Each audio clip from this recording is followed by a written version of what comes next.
I could not come up with a clever introduction. So, let's just start. Here are my top 10 films of 2012. Number 10, The Avengers. Who would have thought that this would work? Honestly, Marvel making 5 feature-length films all for the purpose of combining the characters of those films into one gigantic piece of awesomeness. Yeah, it's safe to say, I love this movie. The god Loki has come to Earth and plans to conquer it by opening up a dimensional portal that will allow an alien race to invade. In response, Nick Fury, the director of S.H.I.E.L.D., unites Earth's greatest heroes to fight. Surprisingly, this is not a dumb action film. Each character has their own moment to shine, and they each have some sort of arc. Iron Man and his distrust of S.H.I.E.L.D., Captain America adjusting to this new time period that he's in, Thor and his sense of responsibility for Loki, Bruce Banner and the struggle to control the Hulk, even characters such as Hawkeye and Black Widow, heck, even Coulson, have some struggles. The visuals are great, the action is great, and this was a great movie. Number 9, Skyfall. Daniel Craig returns as the character James Bond in this smashing entry in the series. A former agent of MI6 is attempting to humiliate and kill M because she left him to die, and it's up to James Bond to stop him. Like I've said before, I like how they introduce all the Bond cliches in this film. The women, the locations, the gadgets, and the villain having some odd quirk. I also love that they brought Q into this movie, because I've been waiting to see him for a long time now. Daniel Craig is awesome as Bond, Javier Bardem is amazing as the villain, and Judi Dench, as always, is perfect as M. Maybe it's not the best Bond film, but it might one day be up there as one of the best. Number 8, The Amazing Spider-Man. More or less, you probably already know what I think about this movie, but I'll be kind and tell you again. But first, let's talk about the story. Peter Parker is your average teenage kid, minus a mom and dad, when one day he is bitten by a radioactive spider. He gains superpowers and becomes the hero we know as Spider-Man. You know the rest of the plot. I love the characterization of Peter in this movie. He's a nerd, but he's not completely pathetic. He's funny, likable, and really smart. I loved Gwen Stacy for practically the same reasons, and for once, I cared about the romance that was going on. This time, it seemed more genuine. The effects were pretty good, the drama was perfect, and the humor was terrific. That's something I thought was really missing from the other Spider-Man movies. This is no doubt a good coming-of-age story, and I'm sure it will continue to get better as the sequels come. Number 7, Argo. Centered on the Iran hostage crisis, Argo is about the CIA's plan to infiltrate Iran in the hopes of rescuing 6 US diplomats. The idea is to pretend to be a movie crew making a new science fiction film called Argo, which is to be filmed in Iran. They have to fake the casting, the scripts, posters, even the storyboards. I honestly was surprised with how good of a job Ben Affleck did directing this movie. It's well shot, he tells the story soundly, even if there are a few historical mistakes here and there, and he also does a fine job acting. For me, though, it's John Goodman and Alan Arkin as the Hollywood makeup artist and producer who steal the movie. Oh my gosh, I love these guys. The film is good at creating suspense and letting the audience realize that it will probably only be by luck that this mission will succeed. I like this movie a lot, but man, I really do hope that Hollywood one day does make Argo as a science fiction movie. Number 6, Life of Pi.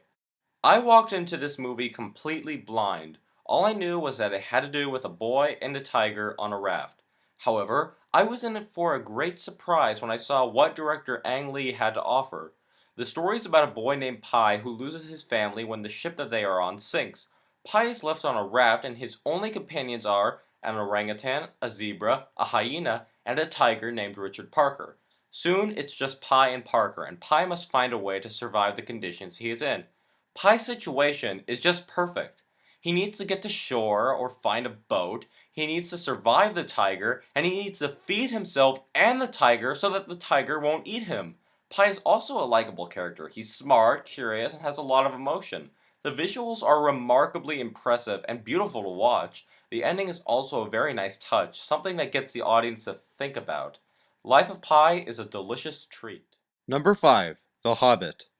There's no doubt about it. The Lord of the Rings franchise is one of the most biggest movie accomplishments, period. For a while, people wondered if the book The Hobbit would be adapted, and it has. Partially. The premise is that Bilbo Baggins is a hobbit that wants nothing to do with adventures. One day, the wizard Gandalf shows up and basically tosses Bilbo into an adventure with 13 dwarves who are on a quest to reclaim their kingdom from a dragon.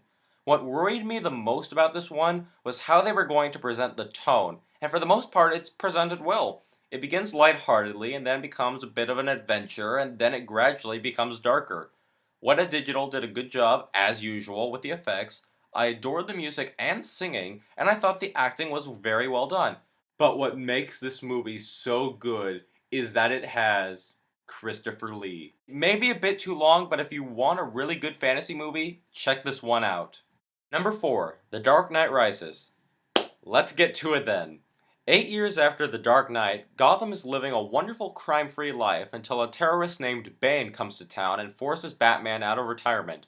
I spent an entire video talking about the whole plot of this movie, and I pretty much made it perfectly clear what I liked and disliked. I liked Bane and everything he represented. I liked the focus on Bruce Wayne as a character. I loved the acting from both the old and new actors, and I thought it was a fitting end to the trilogy. I can see why some people may not like it, but for me, it's a solid movie with a lot of emotion put into it, and manages to stay focused on the character development of Bruce Wayne. Not as good as The Dark Knight, but still pretty darn good. Number 3, Django. Up until this point, I had never seen a Quentin Tarantino film, so all I knew about this movie was that it was going to be a violent Western film. Violent is an understatement. So, our story begins with Dr. Schultz purchasing a slave named Django in order to recruit him as a bounty hunter. As the film progresses, Django reveals he has a wife who he is trying to find, so the two men go off and find her in the possession of a sadistic plantation owner. As far as plot goes, it's done very, very well. We get acquainted with the characters, we learn about them, grow to like them. I really love the dialogue in this film. Whether it's played for comedy, drama, or suspense, whenever a character is talking, I am listening intently. The violence is just all over the place. It's as bloody as it wants, and it does not care if the audience thinks otherwise. The acting is amazingly fantastic. Jamie Foxx, Christoph Waltz, Leonardo DiCaprio, Samuel L. Jackson, everybody is perfect. If you're craving for some good old Western violence, then this is the movie for you. Number 2, Les Miserables. Based on the musical, which is in turn based on the book by Victor Hugo, Les Mis tells the story of one man's redemption through the art of song. What's the story? In 1815 France, Jean Valjean is released from prison but breaks his parole in order to start a new life as a better man. Years later, he becomes mayor of a town and discovers that a worker he ignored, named Fantine, got fired and was forced into a life of prostitution in order to support her daughter Cosette. While all this is happening, Inspector Javert is obsessed with finding Valjean, convinced he's a dangerous criminal. Valjean promises Fantine that he will take care of Cosette, and then Fantine dies. Many more years and more characters introduced later, Valjean finds himself in the mix of a French Revolution. Cosette falls in love and... Alright, let's take a look at the story. As a musical, it's a very complicated story, but a good one. And the same thing could be said about it as a movie. The only problem is that while the time period transitions work in the musical, it doesn't really work perfectly in the film. Like when Cosette and Marius fall in love, it comes across as coming out of nowhere. Also, why the hell was Russell Crowe given the role of Javert? He acts like he doesn't give a crap that he's in this movie. Despite my complaints, you may be wondering why I put this one up so high. It's because of the passion put into it. Oh sure, anyone can just adapt a musical, but when I see those musicals, I don't see characters, I see actors. In Les Miserables, I don't see Hugh Jackman, I see Valjean.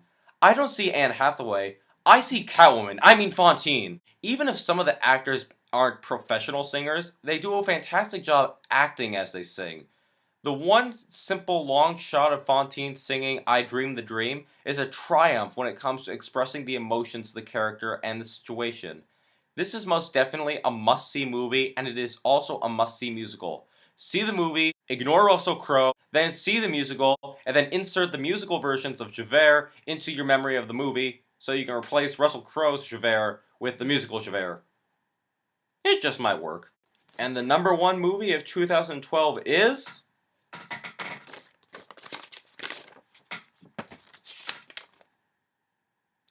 One Bad Day, directed by Jack No, kidding. It's actually Silver Linings Playbook. I often wonder what it was like for audiences when movies just started to emerge. There wouldn't usually be a trailer, I don't think, so the audience would walk in blind. So I can only guess what it would have been like for people coming in to see something like Phantom of the Opera or Metropolis and leave the theater in awe with what they had just seen. This has happened to me a few times this year, but the one that left me speechless was Silver Linings Playbook. A brief synopsis. Bradley Cooper plays Pat, a man who is diagnosed with a bipolar disorder, is taken out of a mental hospital and moves in with his parents. He's obsessively desperate to win back his wife, who had previously had an affair with another man, by any means necessary.